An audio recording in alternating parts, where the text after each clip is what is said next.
You are watching Out of Order. My name is Anthony Buono. My name is Ben Mayer. And today we're going to be giving updates on the Russian invasion of Ukraine. Specifically, Russia has launched a massive attack in the northeastern part of Ukraine. It is possibly their largest attack since the start of the war. It is massive in scale, and it's having a lot of consequences on the battlefront. I think Russia saw, the U.S. passed $60 billion of Ukraine aid. We should probably try to make some moves quick. Exactly. So now the U.S. is planning on starting to fund money, guns, and bullets and ammunition over to Ukraine. And Russia sees that, and they're like, this might be our last chance to get a big win before those weapon systems get there. Yeah. And now they're going to try to take advantage of that. So what is happening? Russia has launched an attack on the city of Kharkiv out of their Bombards region. Okay. They've made a lot of inroads. They've taken a lot of villages in the surrounding city. Kharkiv is the second largest city in Ukraine. So this is a very important strategic area for them to take. Yes. Russian casualties have been massive. Reports have indicating that Russians are losing anywhere from 1,000 to 1,500 troops a day. I've read estimates coming from today, so this is May 15th, that they lost 1,700 people today.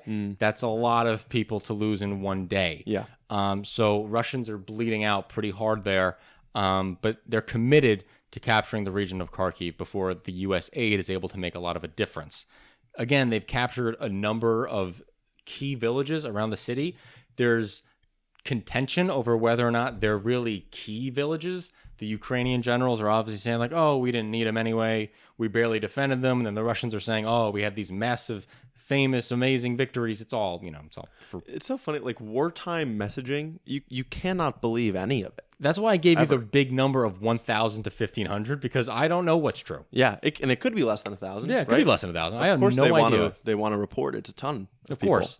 There really isn't so much of a tactical victory that can be won with this Russian offensive, what I'm reading. It's more of a grander strategic victory. And what do I mean by that? It means like, capturing the city of Kharkiv doesn't decimate Ukrainian army and surround them and, take 100,000 prisoners captive or end the war. Critical infrastructure or anything like that. No, it's a larger strategic effort to wear down Ukrainian manpower and inflict damage to the nation's morale. Yeah, which I think it would do effectively. Yes. Yeah. Ukraine is now asking the United States for permission to use U.S. weapons to strike into Russia proper. So Ukraine is saying, look, we're getting our asses beat. Well, not asses beat, but they're taking a beating right now. And they're like, can we use your weapon systems to go and attack Russia? What do they want to attack? Well, they want to attack energy systems. They want to hit their energy infrastructure. Russia has claimed that Ukraine has already hit 2 airports in the Belgorod region, and they've had to close them down. The Russians are like, oh, this is a criminal act of war. And shut the fuck up. Shut up. Yeah, I agree. Shut up.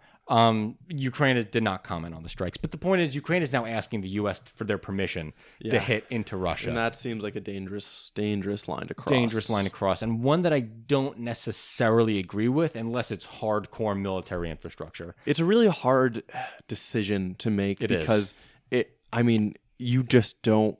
God, it makes my stomach turn to think about the risk of attacks on, any attacks on Russian soil, but specifically with U.S. weaponry. It seems like the type of thing that Putin would consider crossing a significant line, but you're not going to stop or significantly hinder this war effort in any other way. Right.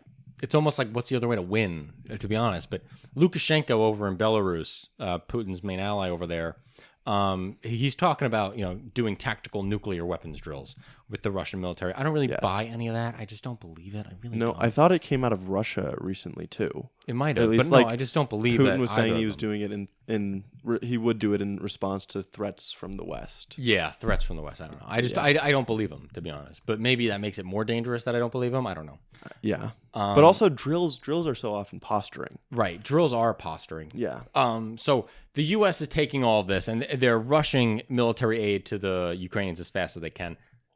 Excuse me. One of the things that they're rushing over there is Patriots and other air defense systems. So the Patriot is a type of air defense missile system that they're going to need in order to protect Kharkiv from a coming siege that might be happening.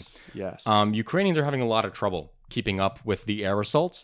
They are currently only shooting down about 45% of incoming air attacks. This is from a report from the Wall Street Journal. New York Times says they're shooting down 50%. But either one of those numbers is terrible because a year ago they were shooting down 80%.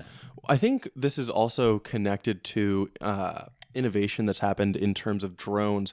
We've talked about how Iran has really progressed as a maker of these low cost but fairly accurate drones. They're not good for hitting like a convoy of trucks or anything that's a moving target, but they are quite accurate for stationary targets like infrastructure. And so the problem is it costs way more to defend against those attacks than it takes to make those drones. So Russia can just send that many more in, and there's no, besides, again, like the U.S. paying tens of billions of dollars to get really highly advanced weapon systems there with a ton of the ammunition that's going to also cost a lot. They have no way of defending themselves from all of them, at least. Yeah. So Ukrainians are definitely on the back foot right now. They're pulling back to villages directly outside of Kharkiv. The Russians are still definitely on the outskirts of Kharkiv, but they're starting to, I don't want to say surround the city, but they're starting to get... They're closing in. They're closing in on it. Yeah. So it's not good. No. This is all coming when Russia is also making shakeups in its military organization. This is a very big deal. Putin fired his Defense Department head, Sergei Shoigu, and replaced him with an economist, Andrea Bolazov, whatever. This is interesting because Shoigu has been responsible for some of the worst military corruption in the world. Yes. Shoigu has become rich off of this. Yes. He's run a patronage system where he's just making all of his buddies rich. And it looks like Putin's trying to clean house by putting an economist at the top of that. Yeah, it's interesting because Shoigu's been a buddy of Putin for ally. decades. And a friend. Like, they've gone hunting together and shit. There are pictures of all this out there. And the idea was always, okay, cronyism is just going to keep him in his place. But now it's Putin showing, okay, no, I'm actually going to respond to evidence of gross incompetence. I'm going to put someone in, an economist, who's maybe more likely to be ready for a longer term war of attrition, who's going to understand that we need to be able to finance this war, that the West is backing our enemy against us. And so it is kind of worrisome, because this is also the history of Russian wars. It's incompetence in the beginning, and then it's slowly but surely getting better and better at what they're doing.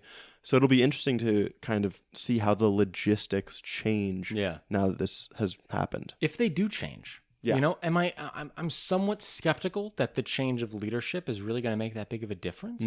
I'm not convinced that the Russian military infrastructure all the way from the bottom up is capable of going through all this big change if they're really going to try to do so. But we'll see. Yeah, we'll see. We'll see. Thanks for watching this episode of Out of Order. Love it that you made it this far.